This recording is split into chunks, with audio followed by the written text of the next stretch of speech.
The early morning sun cast long shadows over the sprawling military base, its concrete runways gleaming faintly under a pale blue sky.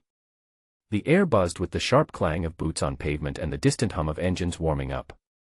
Amid the crisp discipline and unyielding order, a stark contrast lingered near the armory. Sergeant James Harper slouched against the cold metal wall, his uniform wrinkled and stained, his beard untrimmed and rough against his jaw. His scruffy appearance was a jarring anomaly in this world of precision and formality. Captain Reynolds strode past, his polished boots clicking authoritatively, followed closely by Lieutenant Hayes and Sergeant Collins. The trio exchanged glances, their expressions curled with thinly veiled disdain as they spotted James. Reynolds halted abruptly, crossing his arms and eyeing the men with a mixture of disbelief and contempt.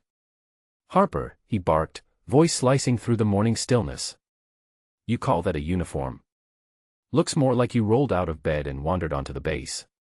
James lifted his eyes slowly, revealing a quiet steadiness that neither met the captain's gaze nor sought to challenge it.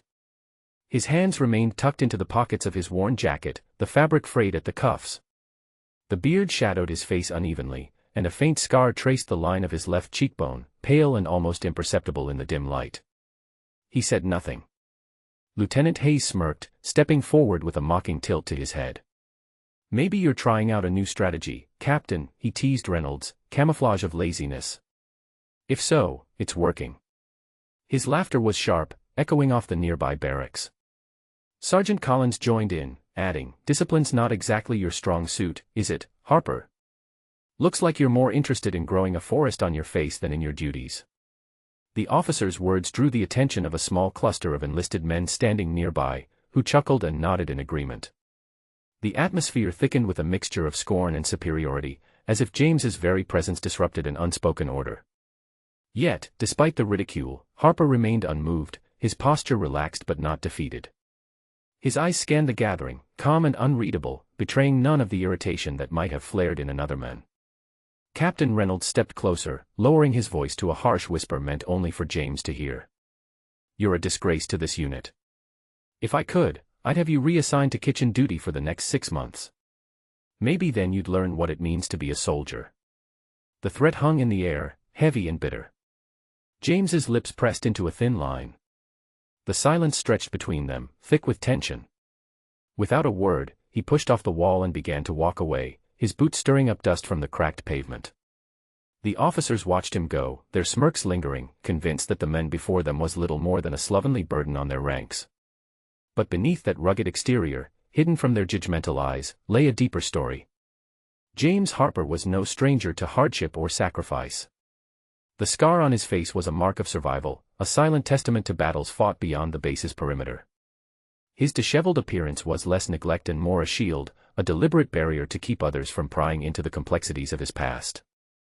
As he moved toward the armory, James's steps slowed briefly near a faded photograph pinned to the bulletin board, a snapshot of comrades long gone, smiles frozen in time. His fingers brushed the edge gently, hesitating before continuing on. The officer's words echoed faintly in his mind, but he buried them deep beneath layers of resolve and experience. Nearby, a group of young soldiers gathered, whispering among themselves. "Can you believe he's still here?" one muttered, glancing furtively at James. "With that scruff and attitude.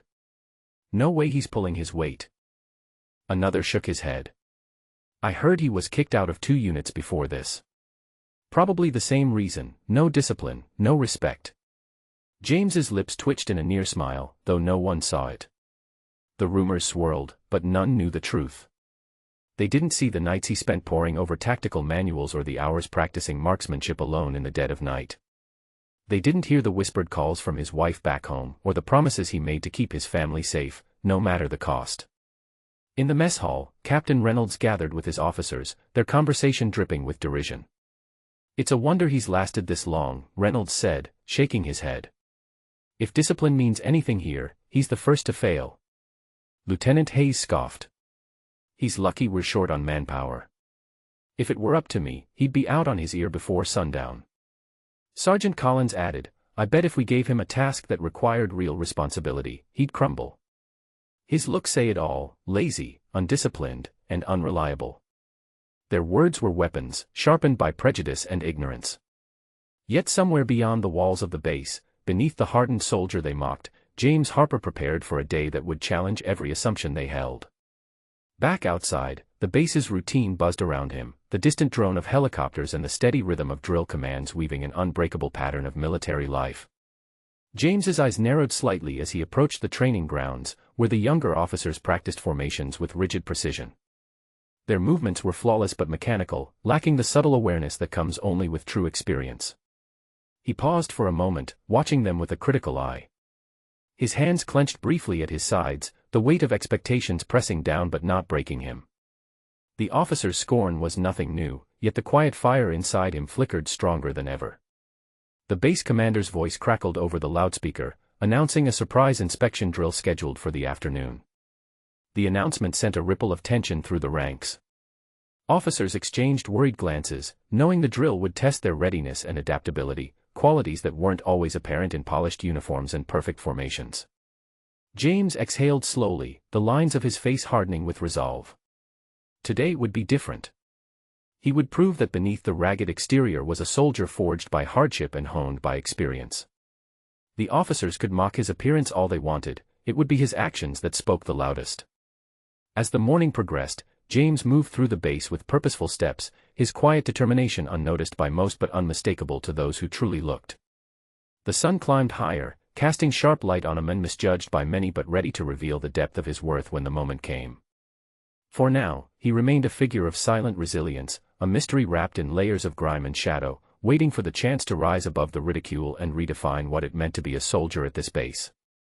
The afternoon sun bore down on the base with an unforgiving glare as the surprise inspection drill was announced over the loudspeakers.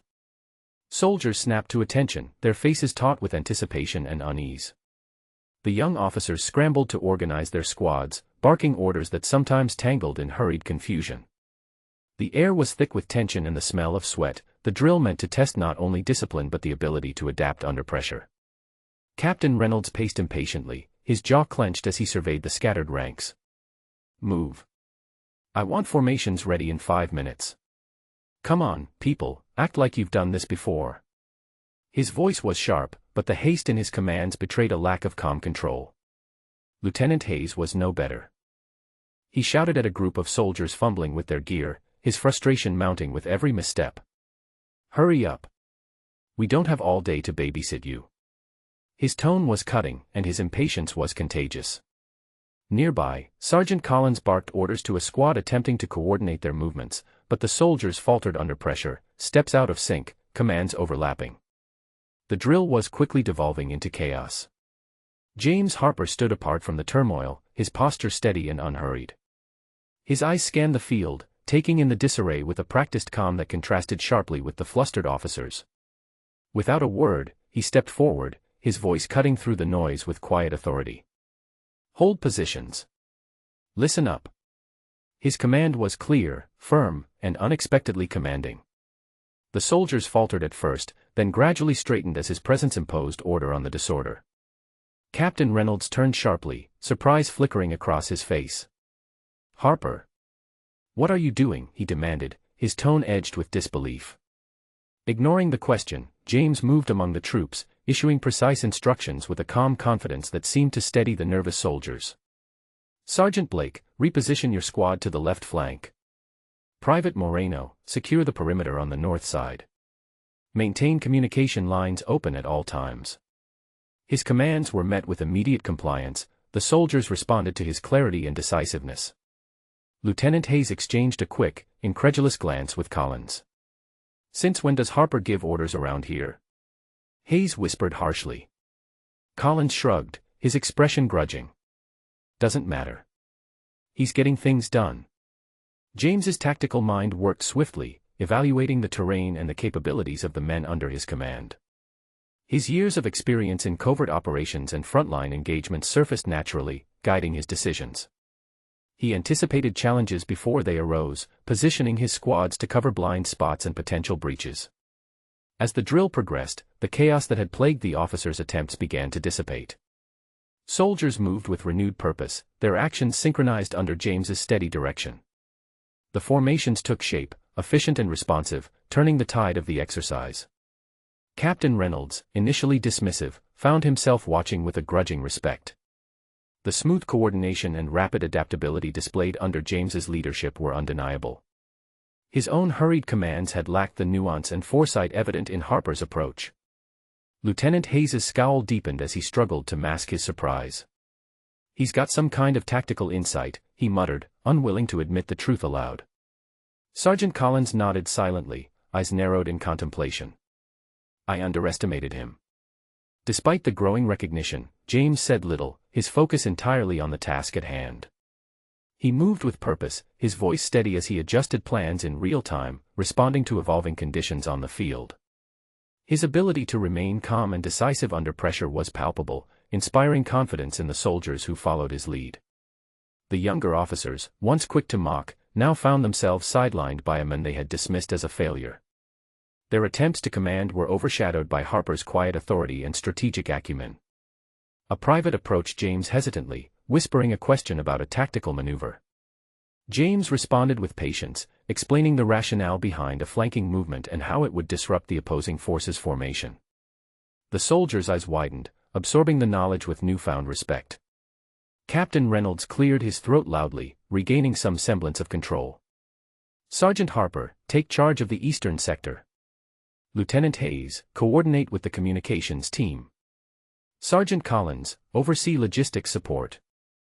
James acknowledged the orders with a brief nod, seamlessly integrating his own strategies with the official chain of command.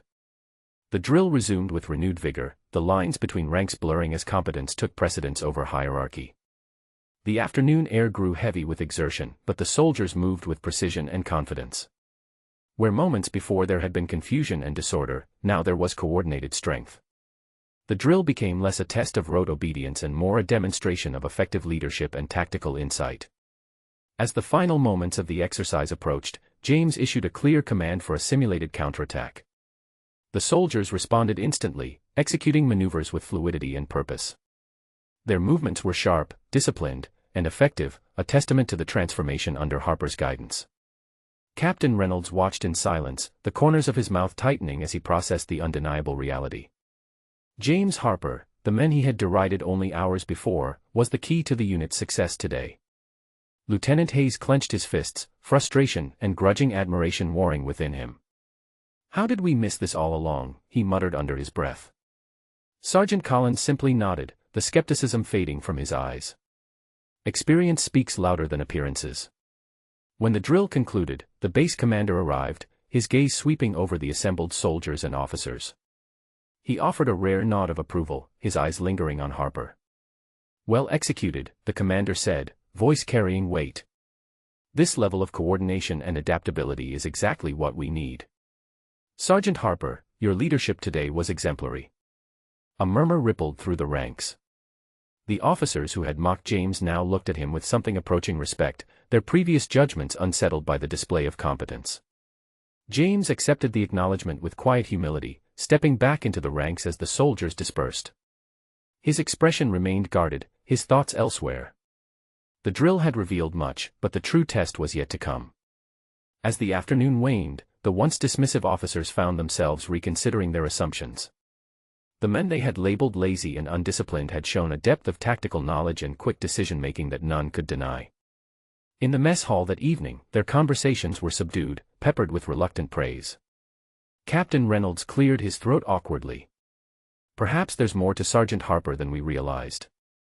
Lieutenant Hayes nodded slowly. "We may have been too quick to judge." Sergeant Collins added, "We'll have to keep an eye on him. If he keeps this up, he'll change the way we operate." For James Harper, the day had been a quiet vindication. His actions spoke louder than any insult or scorn. Though still silent about the details of his past, the respect he earned today began to chip away at the walls of doubt and dismissal that surrounded him. Beneath the surface, he knew the path ahead would demand more than tactical skill and calm under pressure. But for now, the moment was his, a chance to prove that true competence often lies beneath the roughest exterior. The shrill alarm shattered the late afternoon calm, its piercing wail echoing through the base like a sudden crack of thunder. Soldiers froze mid-step, eyes wide with alarm, the previous sense of controlled order replaced by urgent chaos. The digital display above the command center flashed red, "Imminent threat detected, activate defense protocols." Captain Reynolds's face tightened, the color draining as he barked orders with renewed urgency. Positions. Defensive stations. Now. But his voice faltered beneath the mounting pressure, the hurried commands tangled in the rising storm of confusion. Lieutenant Hayes fumbled with his radio, attempting to coordinate communications, but static and overlapping chatter filled the airwaves. The soldiers, still reeling from the surprise drill, struggled to fall into their roles. Panic flickered in their eyes, and hesitation spread like wildfire. Amid the chaos, Sergeant Collins shouted sharp reminders, but even his voice was swallowed by the cacophony. Hold the line. Don't break formation. His words barely kept the trembling ranks together.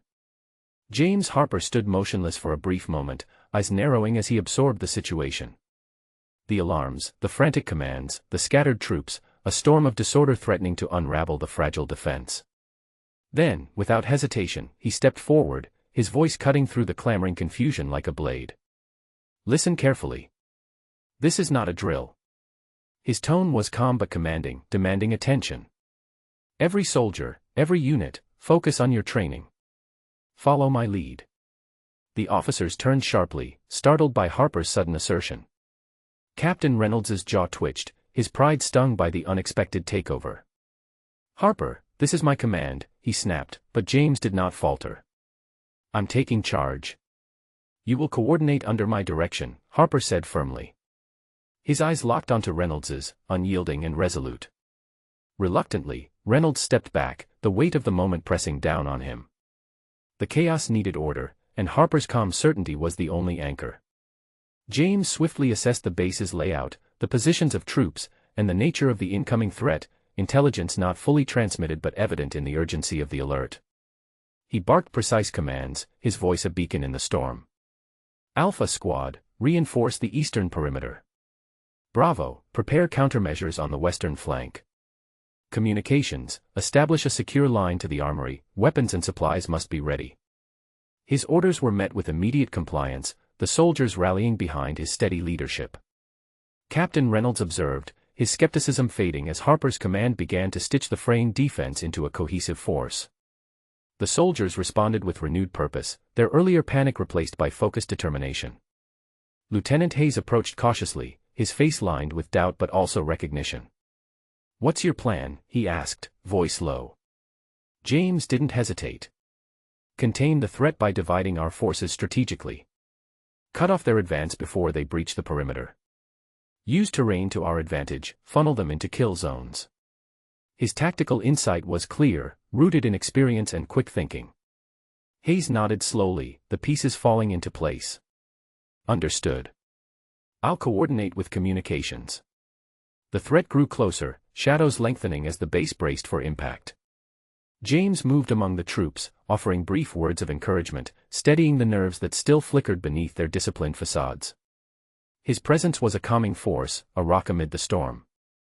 Sergeant Collins found himself watching with a newfound respect. He's not just talk, Collins muttered quietly. He knows what he's doing. As the first wave of the threat materialized, a small but determined force attempting to breach the eastern fence, Harper's strategy unfolded flawlessly. Alpha Squad, positioned with precision, met the attackers head-on, their fire disciplined and controlled. Bravo's countermeasures disrupted the enemy's formation, forcing a retreat. Captain Reynolds, now fully engaged, relayed Harper's commands with precision, his earlier pride replaced by the urgent need to survive. The base's defenses, once fragmented, now operated as a unified whole. The sound of gunfire, shouted orders, and the clatter of combat filled the air. Soldiers moved with purpose, their confidence bolstered by Harper's leadership. The tide of the engagement shifted rapidly, the threat contained and gradually pushed back. Amid the action, Harper remained the calm center, coordinating movements, adjusting tactics in real time. His decisions were swift, effective, and decisive. When a breach threatened the southern flank, he redirected reserves with seamless authority, sealing gaps before they widened. Lieutenant Hayes called out over the radio, voice steady now. Harper, the southern flank is secure. Enemy retreating.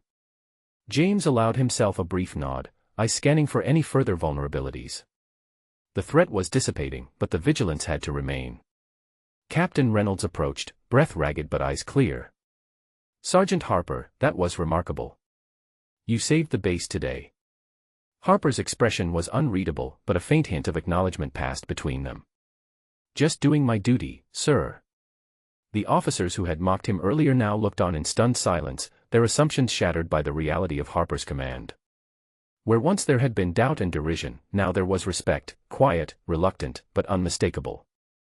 In the aftermath, as soldiers regrouped and tended to the wounded, the base commander arrived, his gaze sweeping over the scene. He stopped by Harper, offering a firm handshake. Your leadership prevented disaster. You have my thanks. James's eyes met the commander's, steady and unflinching. Thank you, sir. I'm ready for whatever comes next. The crisis had tested them all, exposing weaknesses and strengths alike.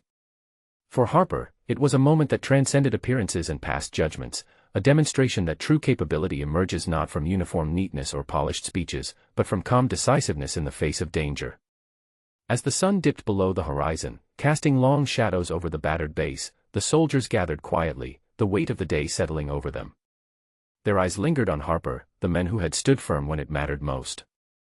The officers exchanged glances, a silent agreement passing between them. The man they had scorned was the one who had saved them all. Yet, beneath the surface of this victory, a new tension simmered. Whispers of Harper's mysterious past began to circulate, questions that threatened to unsettle the fragile respect he had earned. But for this moment, the base was safe, and the line held firm under his command. The battle was won, but the war, both within and beyond the base, was far from over. The sun had almost vanished beyond the horizon, leaving the military base bathed in the deep hues of twilight. The air carried a heavy silence, punctuated only by the soft murmurs of soldiers tending to their gear and the occasional clank of equipment being secured. The threat that had loomed southwest dangerously close earlier had been neutralized, thanks in no small part to Sergeant James Harper's steady command. His calm under pressure had transformed a faltering defense into a cohesive, unyielding shield. In the command center, Captain Reynolds stood with arms crossed, his gaze fixed on the digital map displaying the base's perimeter. His usual sharp demeanor had softened, replaced by a grudging respect. Harper, he began, his voice low but sincere, your leadership today kept this base intact. We owe you that much. James met his captain's eyes steadily, the weight of the compliment settling quietly on his shoulders. I just did my duty, sir, he replied, voice measured but firm. No hint of arrogance, only the understated confidence of a man who had faced worse and endured. Lieutenant Hayes, standing nearby, nodded in agreement. I admit, I underestimated you. Your tactical decisions saved lives. His earlier scorn was replaced by a tentative respect, his posture less rigid, more open. Sergeant Collins stepped forward, his usual skepticism replaced by genuine admiration. You led us through the worst and never faltered. That's the kind of soldier every unit needs. The officers who had once mocked Harper's rugged appearance and assumed incompetence now found themselves humbled, confronted with undeniable proof of his capability. Their derision had given way to admiration, the line between judgment and respect blurred by the stark reality of his performance. The base commander, a stern figure with graying hair and eyes that had seen countless battles, entered the room. His gaze swept over the assembled officers before resting on Harper. Sergeant Harper, he said, voice carrying the weight of authority and gravity, your actions today were exemplary. You demonstrated leadership, composure, and tactical brilliance. The entire base owes you a debt. James inclined his head slightly, accepting the commendation with a stoic grace. The general's words were not just praise, they were public acknowledgement of his value and contribution. Outside the command center, the soldiers gathered in small clusters, the atmosphere charged with newfound respect. Whispered conversations turned to Harper's steadfast command, his ability to transform panic into order. Even the youngest recruits spoke his name with admiration. In the mess hall, the mood had shifted dramatically. Captain Reynolds sat at a table with Hayes and Collins, their earlier criticisms replaced by thoughtful reflection. Reynolds broke the silence. We judged him by appearances and not by merit. That was a mistake. Hayes nodded slowly. Discipline isn't just about a clean uniform or strict adherence to protocol. It's about what you do when it counts. Collins added quietly, Harper showed us that today. Yet, despite the accolades and shifting opinions, Harper himself remained grounded. He moved through the base with quiet purpose, assisting where needed, offering guidance without seeking attention. His focus was not on praise but on the continued readiness of the unit. Later, as the base settled into the calm after the storm, a small group gathered near the barracks. Harper stood apart, gazing at the stars beginning to dot the night sky. The weight of the day's events pressed upon him, but there was no triumph in his eyes, only resolve. A young private approached hesitantly. "Sergeant Harper, thank you. You saved us all today." James gave a rare, slight smile. "We all did our part. Stay sharp. This isn't over." The private nodded, inspired by the men whose quiet strength had anchored them through crisis. As night deepened, the base commander returned to Harper's quarters, a folder in hand. "There's something you should see," he said, eyes serious. Inside were documents hinting at Harper's mysterious past, covert missions, classified operations, shadows that few knew. The revelation was a reminder that Harper's story extended far beyond the base's walls. Harper's expression hardened, the calm facade flickering briefly to reveal the burden beneath. The respect he had earned today was fragile, perched precariously between recognition and suspicion. The past was never far behind, threatening to unravel the trust forged in battle. The general's voice broke the silence. "You've proven your worth here. But there are forces that will challenge that. Be prepared." Harper nodded, the weight of responsibility settling anew. The immediate threat had been quelled, but the battles ahead, both seen and unseen, awaited his unyielding resolve. Outside, the night wind whispered through the trees surrounding the base, carrying with it the unspoken promise of challenges yet to come. Within the quiet strength of Sergeant James Harper, the foundation for what lay ahead was being laid, steady, unshakable, and ready. The morning sun filtered weakly through the narrow window of the command tent, casting pale light over the rows of commendations and reports spread across the worn table. Sergeant James Harper sat quietly, the formal certificates of recognition placed before him, official commendations lauding his leadership, courage, and tactical prowess during the recent threat.